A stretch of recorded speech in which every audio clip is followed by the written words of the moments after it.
اقرأ وربك الأكرم الذي علم بالقلم علم الإنسان ما لم يعلم۔ ملک ہند کے سطح پر منعقدہ مقالہ نگاری میں مولانا فیصل ندوی بھٹکلی کی نمایاں کامیابی۔ پی چدمبرم نے وادی کے موجودہ حالات کو بتایا انتہائی سنگین، کہا ہم کشمیر کو کھونے کے دہانے پر ہیں۔ میرٹھ میں ہندو یووا واہنی کے نام سے لگے پوسٹر، اتر پردیش میں رہنا ہے تو یوگی یوگی کہنا ہے۔ امریکہ نے چھیڑ چھاڑ کی تو ہم ایٹم بم سے حملے کے لیے تیار ہیں، شمالی کوریا کی دھمکی۔ بارودی سرنگیں ناکارہ بنانے کے لیے سمندر میں کلین اپ آپریشن، خطرناک بارودی سرنگیں ایران نے یمن کے حوثی باغیوں کو فراہم کی تھیں۔ آگ و خون کا دریا پار کر کے شامی مہاجرین منتقلی معاہدہ مکمل۔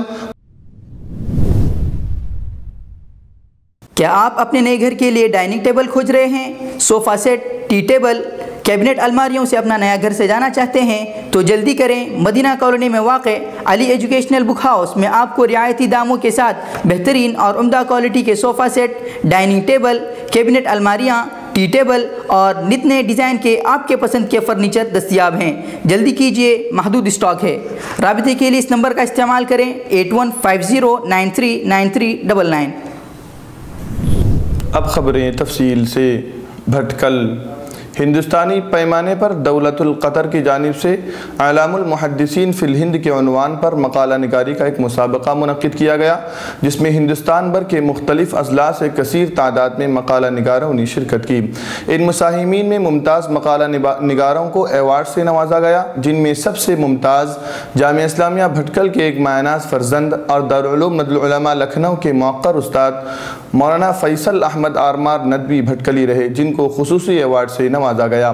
یہ علمی اور تحقیقی ضخیم مقالہ الحدیث والمحدثون فی الہند کے نام سے دولت القطر کی طرف سے عنقریب شائع کیا جائے گا۔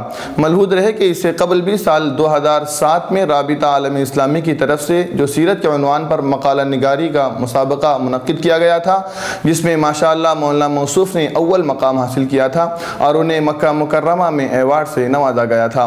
مولانا موصوف برصغیر میں ایک مصنف اور محقق کے نام سے معروف و مشہور ہیں۔ اس سے قبل بھی ان کو تحقیقی و تصنیفی میدان میں کئی ایوارڈ مل چکے ہیں۔ مولانا موصوف کی ایک اور کامیابی پر ادارہ فکر و خبر بھٹکل، جامعہ اسلامیہ بھٹکل، مولانا ابوالحسن علی ندوی اسلامک اکیڈمی بھٹکل اور علی پبلک اسکول بھٹکل تہ دل سے مولانا کی خدمت میں مبارکبادی پیش کرتے ہیں اور دعا کرتے ہیں کہ اللہ تعالیٰ ان سے مزید علمی اور تحقیقی کام لیں۔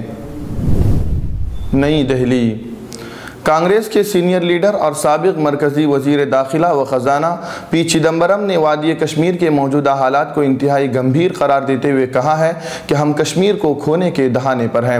انہوں نے کہا کہ کشمیر میں ہتھیار اٹھانے والوں اور اسے پاکستان کے ساتھ ملانے کا مطالبہ کرنے والوں کی تعداد محض سینکڑوں میں ہے، جبکہ کشمیری عوام کی غالب اکثریت آزادی کا مطالبہ کرتی ہے۔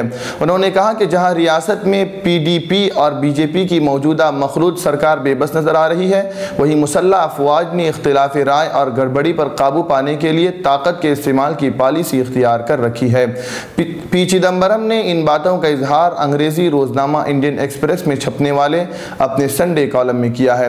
انہوں نے کشمیر کے موجودہ حالات میں سدھار لانے کے لیے ریاست میں گورنر راج نافذ کرانے، تمام متعلقین بشمول علیحدگی پسندوں کے ساتھ مذاکرات شروع کرنے کا اعلان کیے جانے، مذاکرات کے لیے مذاکرات کاروں کی تقرری عمل میں لانے، فوج و دیگر سیکورٹی فورسز کی تعداد کم کرنے اور پاکستان کے ساتھ ملنے والی سرحدوں پر چوکسی سخت کرنے کی 5 نکاتی تجاویز پیش کی ہیں۔ سابق مرکزی وزیر داخلہ و خزانہ نے کہا کہ ہندوستان کشمیر کو کھونے کے دہانے پر ہے۔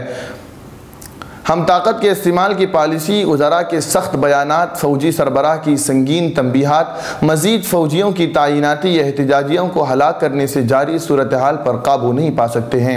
انہوں نے کشمیر کے موجودہ حالات کو انتہائی گمبھیر قرار دیا ہے۔ انہوں نے کہا ہے کہ جموں کشمیر نے اچھا دور اور برا دور بھی دیکھا ہے، لیکن موجودہ دور اب تک کا بدترین دور نظر آ رہا ہے۔ میرٹھ ہندو یووا واہنی کے ضلع صدر نیرج شرما کے نام سے میرٹھ میں لگائے گئے متنازع پوسٹر اتر پردیش میں رہنا ہے تو یوگی یوگی کہنا ہے کو لے کر ایک نیا تنازع پیدا ہو گیا ہے اور لوگ اس کی شدید تنقید کر رہے ہیں۔ ادھر ہندو یووا واہنی تنظیم نے بھی اس سے پلہ جھاڑنے کی کوشش کی ہے۔ تنظیم کا کہنا ہے کہ یہ پوسٹر اس کو بدنام کرنے کے لیے لگائے گئے ہیں۔ دوسری طرف ضلع انتظامیہ نے ان پوسٹروں کو ہٹا دیا ہے۔ ایس ایس پی جے رویندر گوڑ کے مطابق ضلع میں کچھ جگہوں پر ہندو یووا واہنی کے نام سے بینر لگے ہونے کی انہیں اطلاع ملی تھی۔ ان بینروں پر لکھا ہے کہ ریاست میں رہنا ہے تو یوگی یوگی کہنا ہے۔ ایس ایس پی کے مطابق معاملہ نوٹس میں آنے کے بعد انہوں نے پورے معاملے کی رپورٹ LIU سے طلب کی ہے۔ جانچ رپورٹ ملنے کے بعد ہی ملزم لوگوں کے خلاف مقدمہ درج کیا جائے گا۔ ادھر ہندو یووا واہنی کے ڈویژن انچارج ناگیندر تومر کا کہنا ہے کہ ان پوسٹروں کو تنظیم کی طرف سے نہیں لگوایا گیا ہے۔ ان کا کہنا ہے کہ وہ ایس ایس پی سے قصورواروں کے خلاف کارروائی کا مطالبہ کریں گے۔ خیال ہے کہ میرٹھ میں جگہ جگہ لگائے گئے پوسٹر میں ہندو یووا واہنی کے میرٹھ ضلع صدر نیرج شرما کی تصویر بھی دکھائی دے رہی ہے۔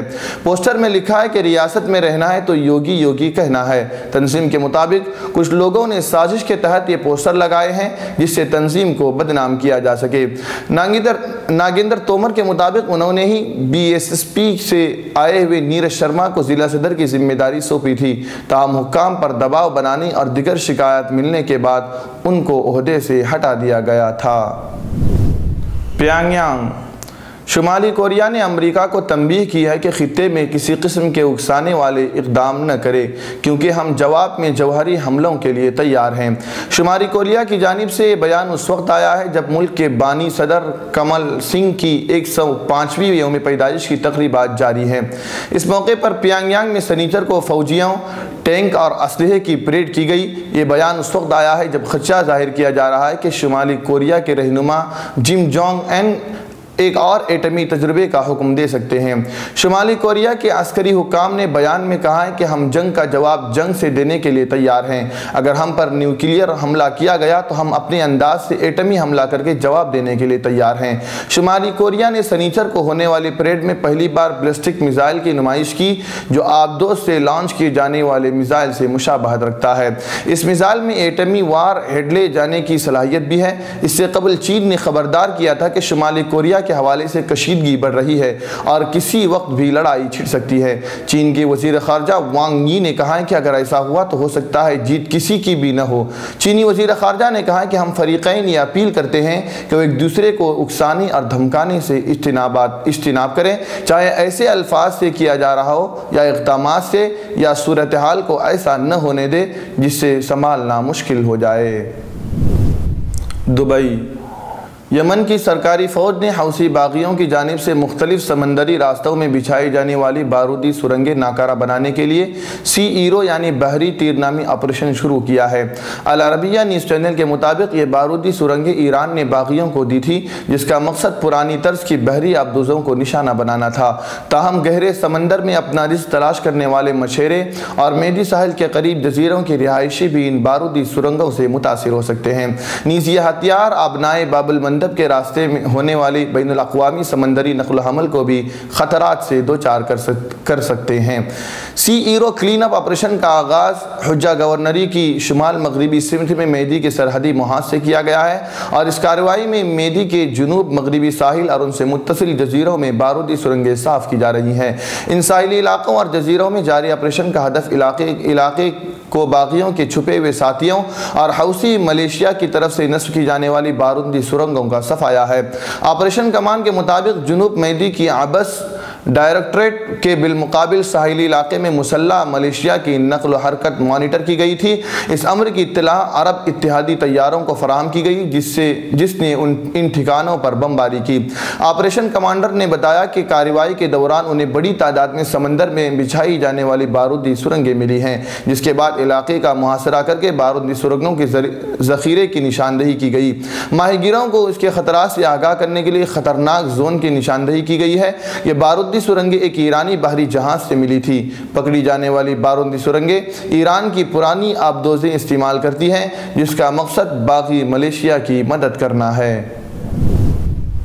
دبئی انسانی حقوق کے لیے کام کرنے والے شامی رضاکاروں نے تصدیق کی ہے کہ مزایا اور اززبدانی سے نقل مکانی کرنے والے رہائشی الراموسا کراسنگ پر کئی گھنٹے پھنسے رہنے کے بعد اب ادلب شہر پہنچ گئے ہیں۔ ادلب پہنچنے والوں کی تعداد 3100 بتائی جا رہی ہے۔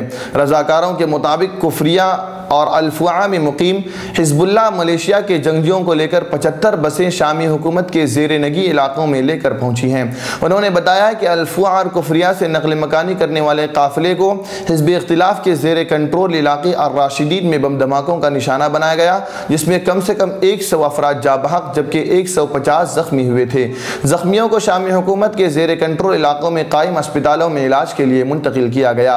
ادھر شامی مذاکرات کے اعلیٰ اختیاراتی کمیشن کے ترجمان سالم المسلط نے الفوعہ اور کفریہ سے نقل مکانی کرنے والوں کے قافلے پر کیے جانے والے دہشت گرد حملے کی شدید مذمت کرتے ہوئے تمام فریقوں پر زور دیا ہے کہ وہ انتقامی کارروائیوں سے گریز کرے۔ الحدث نیوز چینل سے خصوصی گفتگو کرتے ہوئے المسلط نے کہا کہ ایسی کارروائیاں مذاکراتی عمل کو متاثر کرتی ہیں۔ ان کا کہنا تھا کہ اپوزیشن بحران کے سیاسی حل کی خواہاں ہے اور اس سلسلے میں جلد از جلد مذاکراتی عمل شروع کرنا چاہتی ہے۔ بشار الاسد حکومت کے زیر کنٹرول الراموسا علاقے کے گیراجوں میں پھنسے مزایا کے باسیوں نے ایک بیان میں اہالیہ الفوعہ پر الراشدین کے مقام پر بم حملے کی شدید مذمت کی ہے۔ بیان میں اقوام متحدہ، بین الاقوامی ہلال احمر اور متعلقہ بین الاقوامی تنظیموں سے اپیل کی گئی ہے کہ دہشت گردی کا نشانہ بننے والے اور بچ کر ادلب پہنچنے والے قافلوں کی فوری طور پر ضروری امداد کی جائے۔ فکر و خبر ویڈیو نیوز کی نشر و اشاعت میں ادارے کا تعاون کرنے والے اہم تجارتی ادارے: علی educational book house بھٹکل، بھٹکل travel house بھٹکل، رپکو بھٹکل، افریقہ سپر والیو دبئی، اسٹار وے ٹریڈنگ دبئی، خالد قمیص عبداللہ ٹریڈنگ دبئی۔